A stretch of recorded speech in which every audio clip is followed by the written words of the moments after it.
Si April Ann Basco na 24 years old at isa po siyang kasambahay. Nirereklamo po niya, idol, yung kanyang among pulis dahil po sa pananakit sa kanya nito. Matapos po niya maaksidenteng matamaan ng pintuan yung alaga niyang 3 years old po na anak po nito ni pulis. Nangyari po yan noong June 4, dakong alas 12 po ng tanghali, dyan po sa Barangay San Dionisio, Parañaque City. Magandang hapon po, Ma'am April. Hello po. Ma'am, huwag kayong manginig. Nanginginig siya kanina pa. Nakita ko kanina doon sa kabilang booth. She's trembling. Takot po kayo, ma'am. Huwag kayo matakot. Okay po. I promise you, makakakuha po kayo ng hustisya rito. Okay? Anong klase pananakit pong ginawa sa inyo, ma'am? Ano po, sinampal, inuntog, tapos tinulak po hanggang sa mauntog po uli ako. Sinuntok at sinipa po. At meron medical certificate na magpapatunay na talagang nangyari po yung mga kunento ninyo. Bakit niyo po ginawa yun, ma'am? Sabi niyo at aksidente niyo pong naipit sa pintuan yung kanyang anak? Opo. Ma'am, para maging fair din kami, baka naman sinadya niyo po. Hindi po, sir, hindi ko po kasi alam na naandun yung bata sa likod ng pinto. Okay, so naipit po yung bata. Nauntog po. Nauntog. Opo. Pero yung bata okay naman, hindi naman na ospital. Hindi po. Nauntog lang tapos umiyak yung bata. Opo, saglit lang po yung iyak niya, parang nag-inarte lang po tapos okay na. Okay, sige. Kausapin natin si Police Master Sergeant Norman Castro, Tactical Motorcycle Rider Unit ng Las Piñas PNP. Sargento Castro, magandang hapon. Yes, sir. Sarge. Po. Opo. Inaamin naman niya po na nauntog po yung inyong anak sa pagbukas niya ng pinto na hindi niya sinasadya. At umiyak po yung Sir, anak niyo. actually po, personal ko pong nakita yon kasi pauwi po ako ng bahay galing ng trabaho. Opo. Personal ko pong nakita yon na yung bata nasa pintuan. Okay. Ngayon, at nakita ko po na talagang open na po yung pinto. Kausap na niya yung anak ko nung bago niya pa itulak yung pinto. So parang luminito siya, sinadya niya. Nung sa tingin ko po yun, talaga sinadya niya kasi nasa harap na niya yung bata. Hindi pa niya idinahandaan buksan yung pinto. Malakas po yung pagkakabukas niya ng pinto. Kaya nga po nagkabukol yung bata. Pinamedical certificate ko po. Okay. So sa tingin niyo po sinadya niya. Yes, sir. Bakit niya po sasadyain? Ano po yung motibo? Ano po ang dahilan? Bakit niya sasadyaing saktan po yung kanyang alaga na anak po ninyo? Hindi ko lang po alam, sir, kung anong motive niya. Kasi nung pagdating ko, nakita ko talaga, sir, na tinulak niya yung pinto kasi parang nag-uusap na sila nung bata. Okay. Hindi ko lang narinig kasi nasa kalsada ko, maandar pa yung motor ko. Pagbaba ko nun, yun ang pagpasok ko ng gate. Yun ang nakita ko po talaga. So tapos, nung kinausap ko siya, sabi ko, April, bakit naman hindi ka nag-iingat? Ang sinagot niya kagad sa akin, sinigawan niya ako. Bakit? Sinadya ko pa? Ganun siya, sir. So sabi ko, wag naman ganyan. Sabi ko, tinanong ko lang kung sabi ko lang, sir. Okay. Sandali lang. Ba't di ka nag-iingat? Sir, you know what? In a million years, I'm not gonna believe you. Yung isa pong kasambahay na nakita ng kanyang among pulis na yung anak ay nauntog at nung sisitahin ni among pulis, sabihin niya, bakit sinadya ka ba? Sino ba namang kasambahay na maglalakas loob na babastusin at babalaybagin ng sagot ang amo niyang pulis? Ikaw naman, sir. Wag mo naman akong gawing stupido tulad mo. Please, sir. Please. Parang awa mo naman. Don't insult my intelligence. It didn't happen. Wala pong ganong linya. Dinagdagan nyo na lang po yan, sir. Kung mag-invento ka, sir, try one more time. A different version. Wag yan, sir. Kasi sir, hindi ka panipaniwala na isang pobreng kasambahay, lalabanan yung kanyang among pulis, sisigawan pa man din at nakita ni kasambahay na yung anak ni amo ay nauntog dahil sa aksidente niyang pagbukas ng pinto. Of course, magpapakumbaba si kasambahay. Sorry po, kuya, hindi ko sinasadya. Pasensya na po, kuya. Yun po yung normal na mangyayari na gagawin po ng isang kasambahay. Kuya, pasensya na po talaga, hindi ko sinasadya. Please, kuya, patawarin niyo ako. Hindi yun. Bakit sinasadya ka ba? Huwag mo naman ako gawing bobo. Miss April, Hello po. para maging fair naman ako dito kay Sargento, baka sabihin niya, hindi ako naging patas sa kanya. Sinadya mo raw. Nakita raw niya. Alam mo na raw, nandun yung bata sa labas ng pinto. Binuksan mo pa rin pinto hanggang sa mauntog at nabukulan doon yung bata. Sinadya mo raw. Ano pong reaksyon niyo doon, Ma'am April? Pwede ko pong i-detalye simula una po hanggang huli-hulihan po hanggang sa barangay. Sige po. Go ahead po, Ma'am April. Ano po, kabababa lang po namin yun sa kwarto. Mga, mga 12, ganyan. Tapos, dumating po si kuya sa bahay. Nando po siya sa may gate sa labas. Tapos, hindi ko po alam na lumabas yung bata. Kinuha ko po sa ref yung lulutuin ko pong ulam para tanghalian. Hindi ko po talaga alam na naandun yung bata sa likod ng pinto po.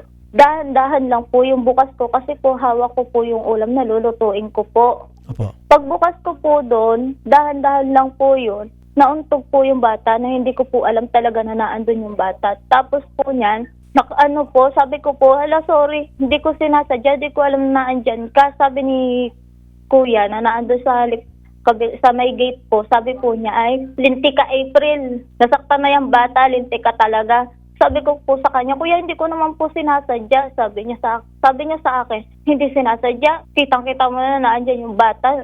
Ma'am, sinigawan mo raw siya. Hindi ko po yung sinigawan. Siya po yung nanigaw sa akin na may linti ka, April. Yung ganyan po, linti ka talaga. Ginanyan po niya ako. Tapos po niyan, minura niya po ako. Minura po niya ako ng minura. Tapos sabi ko po sa kanya, wag mo kong murahin. Wag mo kong murahin. Sabi niya, dahil minura din, uli po niya ako ng minura, hindi na po ako nakapagtiis. Bumawi po ako sa kanya ng mura. Tapos tinawag po niya ako ng, malandi. Tapos po niyan, inano ko din po siya, sinabihan ko po siya na sinong malandi, kung ikaw kapitbahay lang, sinabi mo pa si Jenny, ikaw ang Ginanon ko po siya. Tapos, tumawag po siya kay ate. Pagtawag po niya kay ate, nagsisinungaling na po siya kay ate na sinabi ko daw na pinilit, nagmakaawa daw sa akin si ate para bumalik lang ako dito sa kanila, ganyan. Tapos po nun, minurap-mura po niya ako sa paulit-ulit. Tinawag po siya akong hampas lupa. Wala kang pinag-aralan. Hampas lupa ka. Wala kang karapatan. Tapos kausap ko po nun si ate Tanik po yan. Ate lahat mo sila nagsisinungaling. Umakyat Okay. po siya. Inutusan niya si Angel, kunin mo lahat ng gamit ng katulong kung walang kwenta. Itapon mo sa labas. Okay, sandali po. Ma'am, pagsalitain pa natin ulit si Sargento. Sargento, ito po, sabi ni imposible naman atang mas matapang pa ang kasambahay sa amo. Sabi po ni Basibas Ren. Ayan po, may netizen po nagsabi. Sige po, go ahead po, continue. Kanina interrupt ko kayo. Go ahead po, Sargento, sir.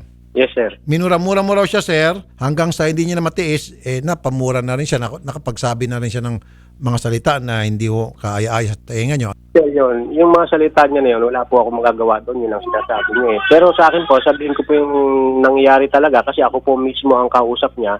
Opo. Sir, ako po ang sinigaw-sigawan niya, minura niya ako, sinabihan niya ako ng pulis patola ko. Yun po, sir, sa ngalan ng mga anak ko, sir, kahit kwan po yung mga anak ko, nagsasabi po ako ng totoo. Sinabihan ka niya, sir, ng pulis patola? Oo, tapos sinabihan niya ako ng minura niya ako na malandi daw akong tao na pulis. Kasi daw, pumapatol daw ako sa gaya nung kapitbahay namin na si Jenny, pinatulang ko daw na isang Rebecca. Okay. Maaari nga siguro nagsasabi kayo totoo. I don't know because I wasn't there. Pero bakit po, usually, di ba sir, yung mga kasambahay, mataas po ang respeto, takot sa mga amo, lalo pat kay pulis. Bakit po ganun na lamang kung talagang totoo nga po nangyari yon? Ano po? Sabihin na natin for the sake of argument, giving the benefit of the doubt. Bakit po gagawin ng isang kasambahay yan sa isang amo at lalo pat pulis? Bakit po magkakaroon ng attitude po yung isang kasambahay sa isang amo? Ayan po, sir, hindi ko alam kung anong ganyan. Siguro, natural na niyang ugali yan, kaya ganyan siya. Wala siyang Well, kung respeto. matagal ng ugali, sir, bakit di na lang yung noon pa pinalayas? Yung the first moment na nakita nyo na meron siyang attitude din, sana sa umpisa pa lang pinalayas na. Di, sir, kasi ang kausap niyan, yung si Amor. So, hindi ko naman po ako mismo ang kumuha sa kanya. Tsaka hindi naman po kami nagkakausap lagi kasi pag duty po ako, buhay ako ng bahay, natutulog na po ako. So, ilang oras lang din na nakakausap ko siya. Usually, madalas, hindi ko naman siya nakakausap. Nakikita ko lang siya dito sa bahay. Okay. So, hindi mo maalam, sir, kung bakit ganun na lang itong pagtingin sa inyo ni kasambahay, kayo bilang amo, na wala siyang respeto at kayo po ay tinataasan ng boses na kayo na nga po yung dapat kausapin niya na maayos at magpakumbaba. Yes, sir, hindi ko nga po alam kung bakit naging gano'n ang paikitungo niyo sa akin. Samantalang kung sinasabi niyang matagal na siya dito sa amin, hindi naman kami nagkakaroon ng ganong klaseng away o argumento. Siyempre, natural lang po, sir, bilang isang magulang na nakita yung bata na nasaktan, despite na mag-sorry na lang sana siya, wala naman sana mangyayaring ibang diskusyon o ano. Binastos niya ako, kahit sa kabila ng pagbabastos niya sa akin, sir, hindi ko na pinansin yun dahil ang concern ko, sir, doon is yung sa bata talaga. Kasi natumba po siya, medyo iyak yung bata. Hindi ko tayo sabi Alam mo sir, halimbawa na lang sir, totoo po yung sinasabi niyo. Kunyari na lang sir na sinadya niya and then you be as a parent or any parent for that matter, nakita yung anak niya sinadya na untugin ng kasambahay and then nung sitahin nung parent, yung tatay, "Hoy, ba't mo ginawa sa anak ko yan?" At nagpilosopapat, nanigaw, siguro kahit na sino mapagtimping among lalaki, baka nakagawa ng hindi kaaya-aya. Okay, I'm with you, right? Yun nga lang po sir ang tanong, bakit ganun itong si April sa'yo? Bakit wala siyang respeto sa'yo? Di ba sir? Ang argumento kasi rito, di ba usually mga kasambahay, pag nakita itong si among lalaki, natatakot na nandun yung respect, especially kapag may nagawang kasalanan. Pero itong si kasambahay, sa halip na magbaw kay among lalaki nung makita na may ginawa sa kanyang anak o may nangyari sa kanyang anak, lalo pang nanigaw. Yun po yung bang parang hindi po kapanipaniwala. Di ho ba? Nag-guess nyo po, sir? Naintindihan ko sir yung sinabi niyo sir. Ito ngayon, sir, ito request ng mga netizen, ha? Hindi po galing sa akin to. Payag ba kayo, sir, magpa-lie detector test para ito po ang gagawin po naming sukatan o desisyon kung sinong sabi ng totoo. Kapag bumagsak po sa lie detector exam, ito pong si April, hindi po namin siya tutulungan. Kayo sir, kung ano po ang magandang gawin. Okay, sige sir. Payag ko kayo, sir, isalang ko kayo pareho sa lie detector test? Kayo sir. Sige sir. So schedule po natin, sir, para mapabilis. Okay ba sa inyo, sir, tomorrow or before Friday? Sir, kasi yung schedule ko, ikukang ko lang po sa mga superior namin sa chief of police namin. Oh, Chief of Police. Ako na po magpapaalam kung okay po sa inyo. Gusto niyo po, paalam ko na kay sir, kay Colonel Jose Anas. Sino bang gusto niyo paalamanan ko, sir? Si Colonel Mike Chavez o si Colonel Jose Anas? Sino ba dun sa dalawa ang sa tingin mo mas... Si Sir Anas po. Sige, Anas. Sige po. Sir. Ikaw ba? Sandali po. April, payag ka ba magpa-lie detector test? Opo. Okay. Colonel Jose Anas, Head Tactical Motorcycle Rider Unit ng Las Piñas PNP. Colonel Anas, sir. Po, maganda nga po. Sir, para maging fair na dito sa lahat, at ito po yung request ng mga netizen, isasalang po sana namin si Sarge Castro sa lie detector test, pareho sila ng kasambay, para malaman namin kung sino talagang tutulungan namin. Kapag lumitaw na nagsisinungaling itong si kasambahay, hindi namin siya tutulungan pag bumagsak po siya sa lie detector exam, sa polygraph test. Opo. At lumitaw na nagsasabing totoo si police natin, si Sarge Castro, then gigit na lang ako, or I would even help Sargento Castro na pila ng child abuse, etong kasambahay. Opo. Kasi sinadya, di po ba? Opo. Now, pag lumitaw na nagsasabing totoo itong si April at ito pa lang si Sarge ay nagsinungaling, then tutulungan namin si kasambahay na makapagsampa ng kaso laban sa police, admin, saka kriminal. Fair enough, sir? Opo. Actually po, nakausap ko po yung staff niya kanina, Opo. Patrapi. Pupunta po sila. Inaano ko lang po yung schedule kung kailan sila pupunta rito sa amin at i-assist namin. Sige po, sir. So, sir, papayagan niyo ba itong si Sargento na magpa-lie detector test? Mabilis lang naman yun, sir. Opo, wala naman ng problema yun as long na willing po yung subject po na magpakuha. Ayun.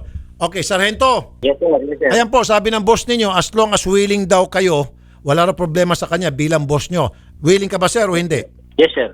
Okay. So, isasalang namin po kayo, sir. Yes sir. Okay, very good. Sige po. April, isasalang namin kayo. Okay ba, Colonel, within this week, salang namin sila pareho? Wala po problema.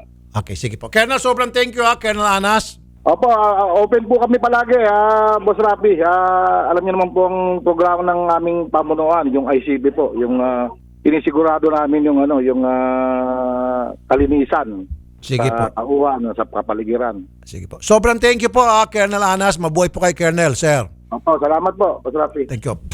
Now, April, palalanan kita, April, kapag bumagsak ka sa lie detector exam at lumitaw nagsasabi itong si Sargento at sinadya mo talaga yung pagbangga sa bata, paguntog, papanig ako kay Sargento para makasuhan ka na ng child abuse case. Fair? Okay lang po.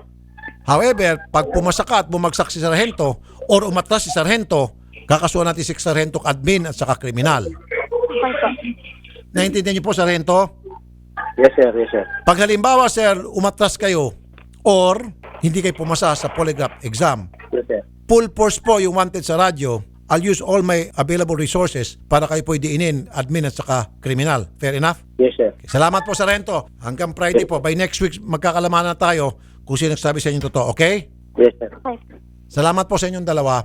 God bless po. Good luck na lang po. Yan. Hatol ng mga netizen. Magpa-lie detector test. Bilis na mag-isip ng mga netizen. Lie detector talaga ang nire-request nila, Idol. Yes.